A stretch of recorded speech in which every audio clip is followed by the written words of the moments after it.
What's up, guys? It's Roland from LowKick MMA, and today we are being joined by the 20-4 featherweight fighting out of the Big D, Dallas, Texas. Please join me in welcoming Damon the Leech Jackson. How we What's doing, going on, Damon? man? Doing good, man. I'm in Phoenix right now. We got three fighters this weekend. It's a big night for us, and yeah, ready to go. Yeah, how was the fight? How was traveling down there? It was good. It wasn't bad. Yeah, it was a straight shot. Quick Mhm. trip. Fell asleep. Chilling. Awesome. Well, we have an upcoming fight coming next month against Darrick Minner. How are we feeling going into this? How was training camp? Uh, it's going great. Right now, I'm actually getting to travel with my striking coach and a few of my teammates for their fights. So, I'm getting that same kind of work in. They're getting, just that fight week kind of training where you're doing zoned in, focus on your opponent, and feel great about the matchup. So, really just pressing all the normal stuff. Making sure my cardio is good, my weight's good, and I'm hitting my striking up as much as possible, and I'll be ready to roll. So you said we're in Phoenix to watch your teammates. Are you somebody who gets more nervous when you fight, or are you more nervous watching your teammates fight? Definitely teammates. When I see people that I know out there, it's just a lot different than when I go out there. I know what's about to happen, and so whenever I'm watching people, I want to make sure that they got the right training in during their camp and stuff. And you just hate seeing your friends out there getting hit in the face. It's not normal. So it's definitely, I get way more nervous watching other people fight. So.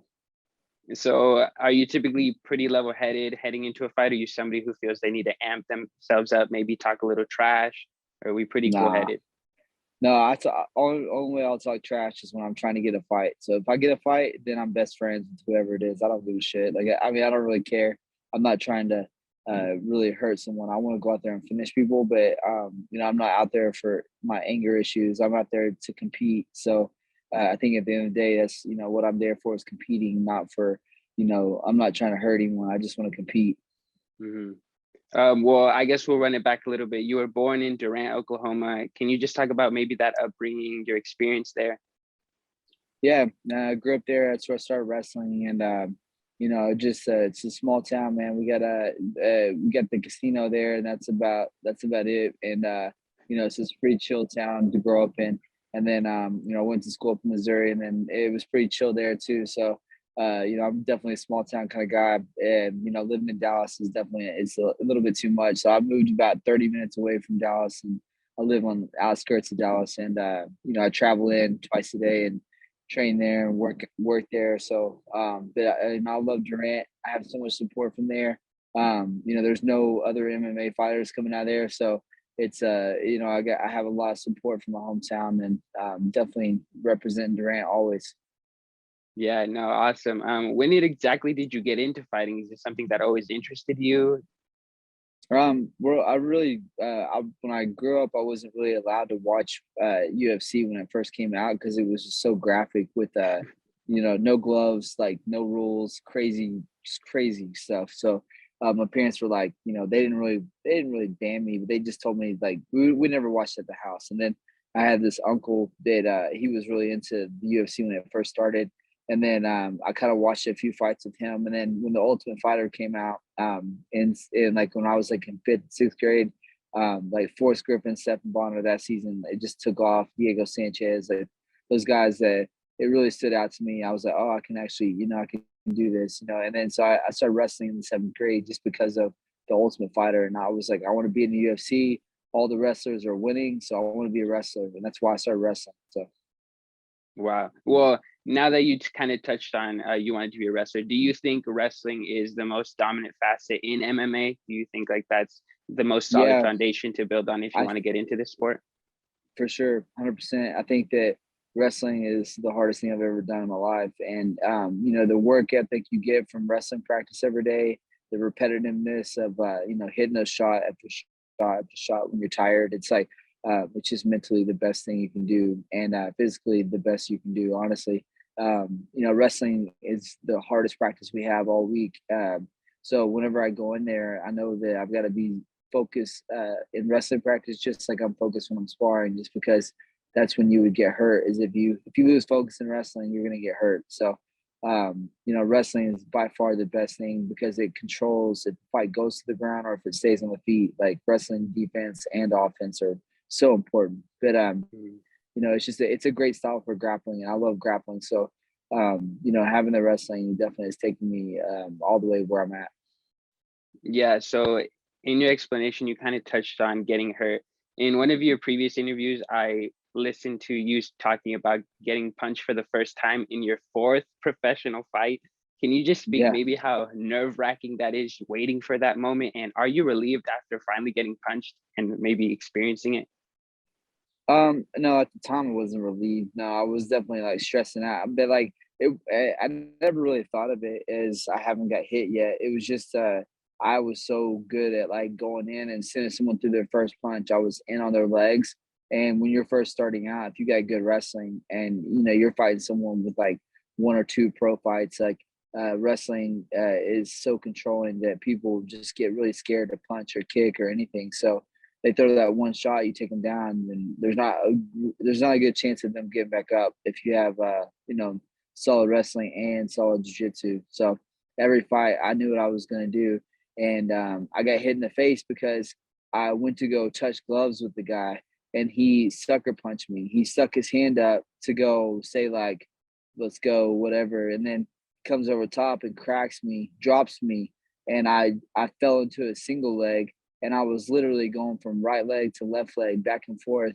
And the referee could have stopped it, but my coach was sitting there screaming at him, saying like, let him fight, let him fight." So I fought through the first round, and then came out in the second, and then immediately I hit him with like a real good 1-2, took him down, and then got the sub. And ever since then, I've never touched gloves. I don't even touch gloves in practice. Like I just like it annoys me. So I don't touch gloves anymore. And it's not because I'm a poor sport. It's just because people are, discussing. In the cage, it's like, you got to be in there to fight. You got to be in there thinking that he's going to take your head off if he gets a chance. Yeah, no, that completely makes sense.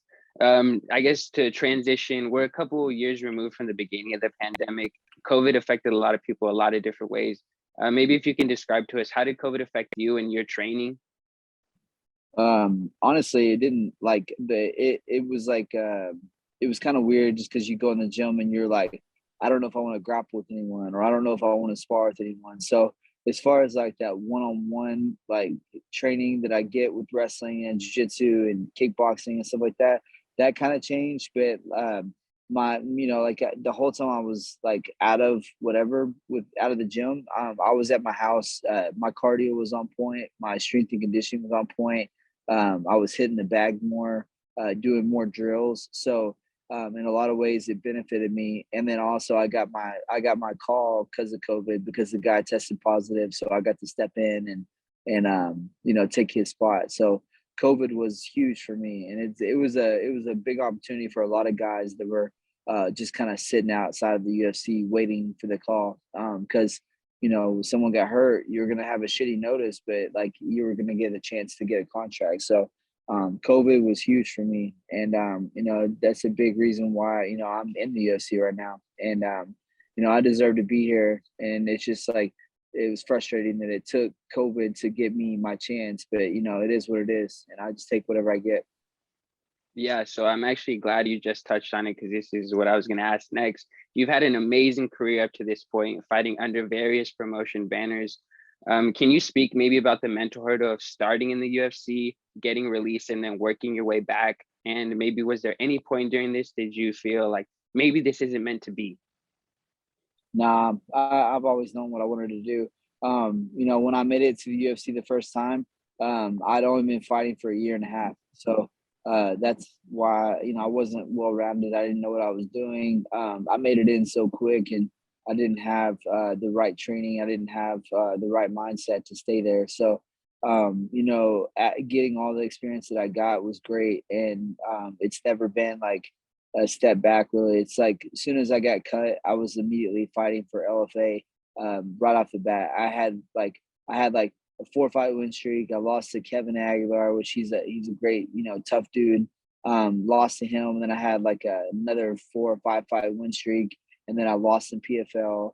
Then I had a 2-fight win streak, and then I got my UFC debut. But it feels like I just started fighting. It feels like I'm still like a kid. It's just like I've been training so hard and doing the same thing for so long. It's just it's nice that it's paying off, and I'm actually getting my opportunities.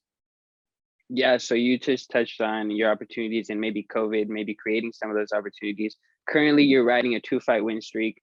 Some of these wins have come after canceled bouts. Can you just speak maybe your feelings after getting that message of your opponent did pulling out? Because this happened to you 3 times before these 2 wins, which is crazy. Yeah. People like I don't know what their mindset is. Like if they're like wanting to, get a new matchup because they don't like the matchup, which I think that's a lot of it.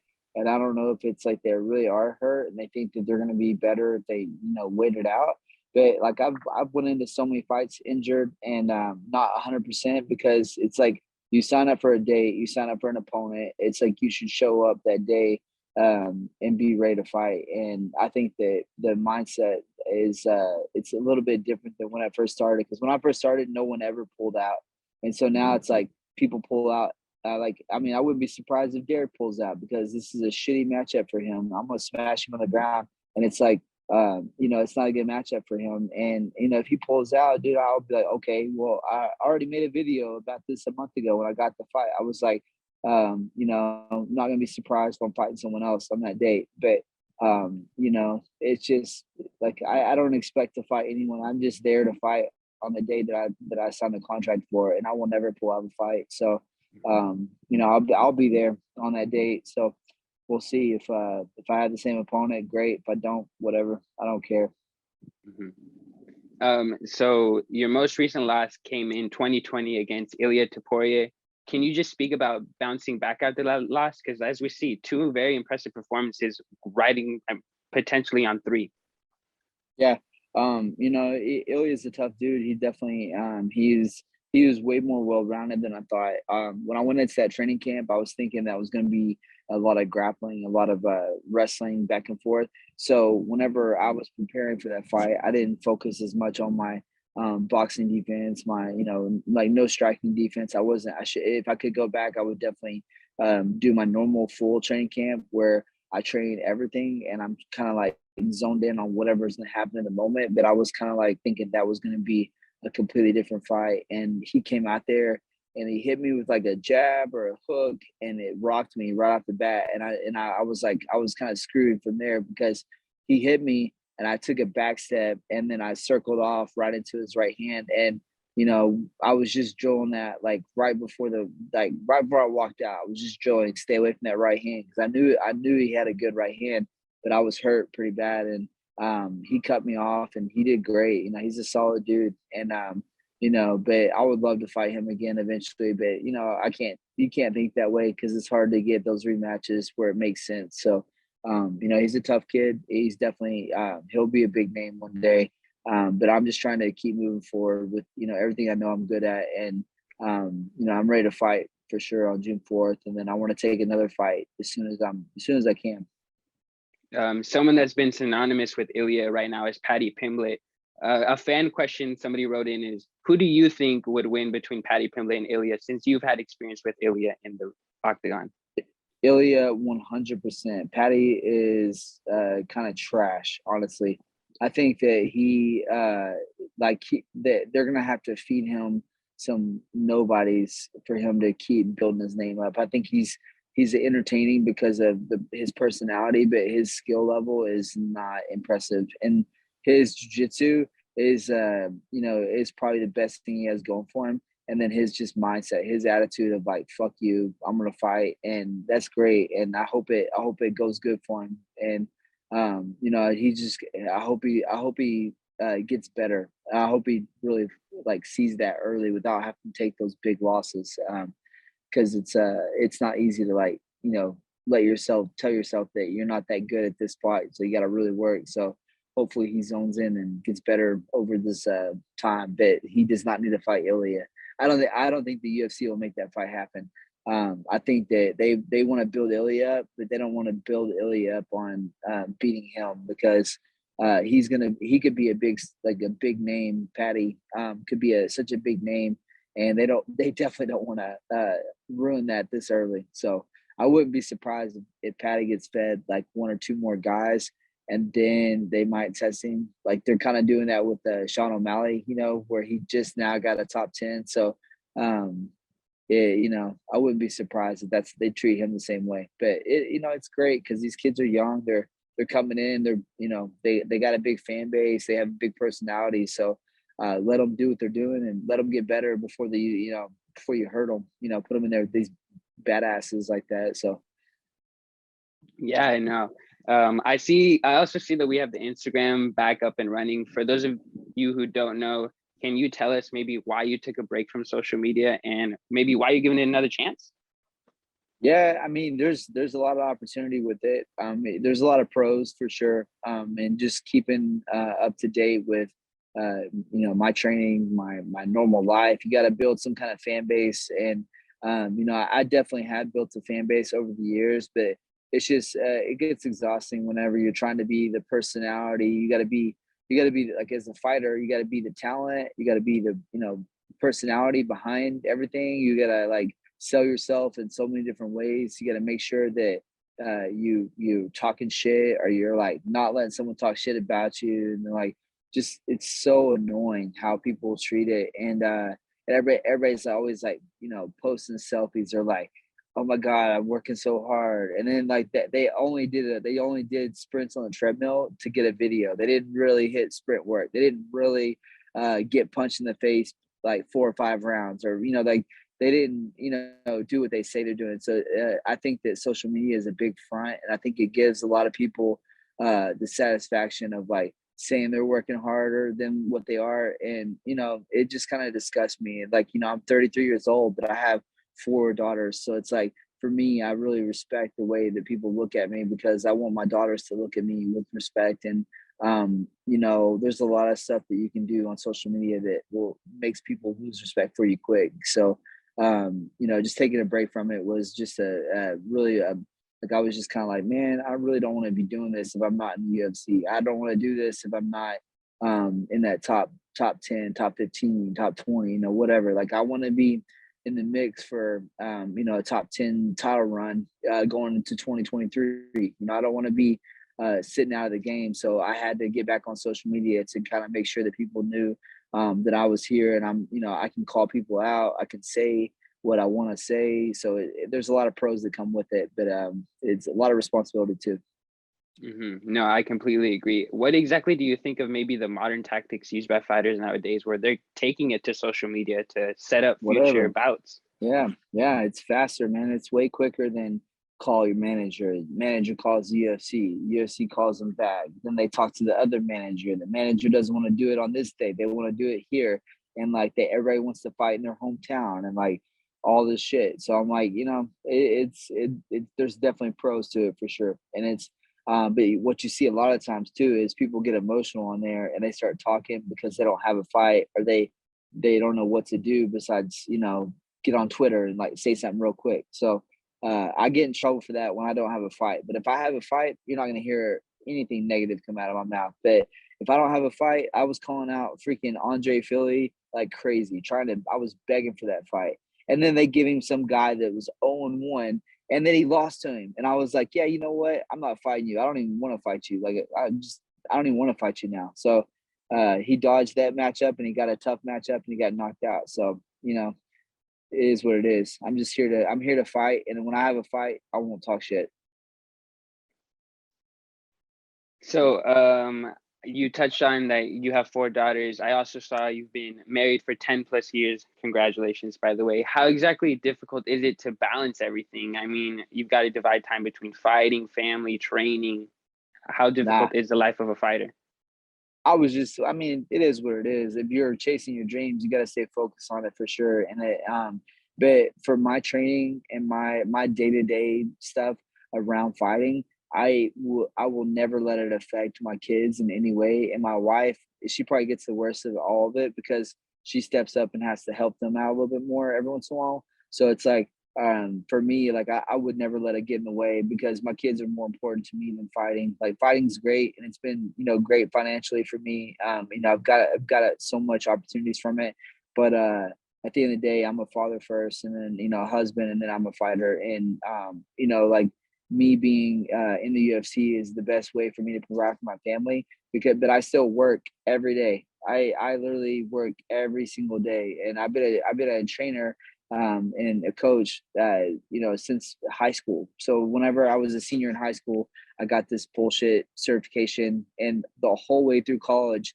I started working full time in college, and I've been working nonstop ever since. And it's just like I think it's important for you to keep a steady income to make sure your family doesn't suffer, because like you'll see these fighters that they only have fighting income, which is insane because you never know what's going to happen. And for me, it's just that's not an option. So I don't take time away from my family. I make sure that they have what they need first, and then I get to go train. And then as long as I'm, busting my ass, I'll go work out at 5 in the morning before they have to go to school or before they have, a game or something like that. And then I'll go work out again at night because, I want to chase my dream, but I won't let it, get in their way.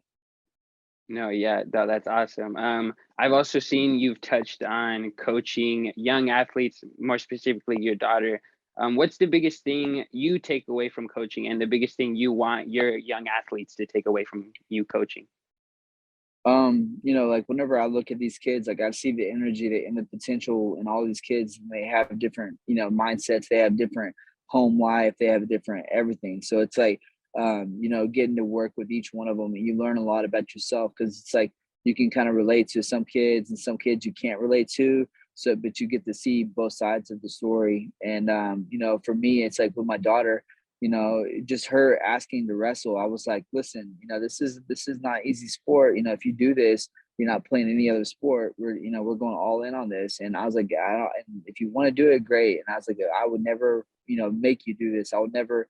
I ask my kids every time I take them to practice, and I'm like, hey, do you want to do this today? Like, do you want to be here? Make sure that you're focused. Make sure that you're listening to your coaches and whatever. So like me getting to go out there and show them all the things I've learned over my my lifetime of grappling and wrestling and boxing and MMA. It's like getting to show them that side of things, like how hard you have to work to get what you want.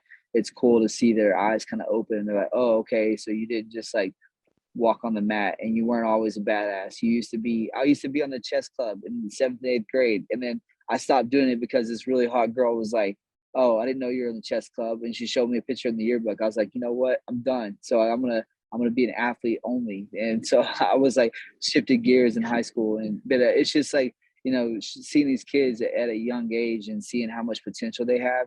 And it can be one coach. Like one coach can just like ruin a kid, and one coach can make them the best kid in the world. So like my goal is to go out there and have that energy every practice, that they know that when they come there, they're going to work hard. And then I expect that out of them, and I expect nothing less than that. So with my daughter, it was really cool seeing her step up to the game, man. She was 16-1 for this year. Her record was 16-1. The only match she lost was in the finals at state, and she lost 2-1 in triple overtime. And it was just crazy. It was just so cool to see her, go through the same struggles I did. And wrestling is such a great sport. It teaches you so much, just with life. It makes everything so much easier once you wrestled. So seeing her go through that and seeing all those kids work hard and get through it, it was really cool to see the end of the year after everything was over, just kind of looking back at it. So. All right. As we're running down on this interview, I just got a couple quick hitters from you. I heard you say that you became a fan of fighting again. Can you just maybe speak on that journey and maybe what makes you a fan of fighting again? Just like I was kind of looking at different styles of like, what I can transform myself into a little bit, just to make sure that people can't just pick me apart with the same game plan every fight. I want to mix it up as much as possible. And so I was, watching a few fights, and then I had a friend that was like, hey, you want to come over and watch the fights? And I was like, oh, for sure. And so I went over to his house and we watched the fights. And, it was cool to like, be around a bunch of people that didn't really know a whole lot about MMA, but I was getting to like listen to them talk and stuff. And they were quizzing me out nonstop, it's fine whenever it's not like, people like don't want me to like choke them, like weird shit. Like if I go to like somewhere and watch the fights, people are always like kick me in the leg or punch me in the arm or choke me. I'm like, what the fuck? Like what? Like no, like this is weird. Let's stop. But I just started watching the fights with people and listening to them, and then I'm like watching all my like I'm here right now with Macy and Fernie and Matt Schnell, and like getting to watch their opponents and getting to see their style that I know so well, like getting to see them and like help them train for their fights and help them game plan for their fights. It's really cool. So it's just nice to be back in the mix of watching the fights, being relevant, on social media and in the UFC again. Really it's just me trying to get back to why I started it. And it's definitely I'm a huge fan of MMA. I love watching it. Love the people in MMA. It's just it's a great sport. But happy to be back for sure. So I have to put you on the spot. What are your early predictions for the final 3 fights on the card tomorrow? I think that what's the one before Chandler? I just meant Chandler, Ferguson, Namajunas, Esparza. Oh no, and that's then, right. Okay. Yeah. Yeah, I think Chandler wins that fight. I think Tony's a tough dude, but I think Chandler's wrestling is better than his, and I think that he has more power, honestly, and I think that like Ferguson isn't going to be able to make it as funky as like he should be able to, and I think that Chandler should be able to beat him on the feet and on the ground.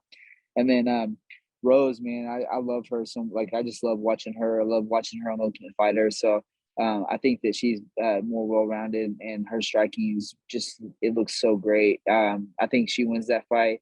And then the main event, man, that's a tough one, man, because it's like Gaethje, the freaking beast killer. But then I've kind of always looked at Charles Oliveira as like I'm like I just never understood why people didn't make a big deal about him. Like he's always been so good. He's always had like insanely good jiu-jitsu and insanely good like finishes like on the feet. So I don't think that he's gonna be able to like pick apart Gaethje. I think Gaethje's going to be able to just be like, fuck you, I'm going to walk forward and like I'm going to eat these shots, I'm going to punch you, wrestle you, whatever. And so I feel like Gaethje's going to pull it off. But at the end of the day, like if Charles wins, I'm going to kind of be like, I'm not surprised, but I'm going to go with Gaethje because I think that he's got the power, and I think that he's got the mindset to just kind of like put Oliveira in a bad spot. And I've seen it before where Oliveira kind of taps quick. So maybe he gets him and hurts him and finishes him. But it's gonna be a tough fight for sure. Mm-hmm. All right. Well, thank you so much for your time, man. One final message for all the Damon Jackson fans out there. Just keep watching. I'm gonna have this fight. I'm gonna try to fight again in September. And I have a guy that I can't wait to like. If it works out good, he wants to fight in September. I want to fight in September, and I would love for the matchup to happen. And I don't want to. I'm so tired of fighting at the Apex. I want to fight. I love going to the UFC PI. It's like the best place ever. But like, I want to fight somewhere else besides the Apex. But I want to fight, in June and again in September. Make it quick, back to back, and definitely just watch out on social media too. So I'll make some call outs after this fight. Make sure to subscribe to the LowKick MMA YouTube channel for all the latest news, event previews, and interviews with some of the biggest stars in MMA.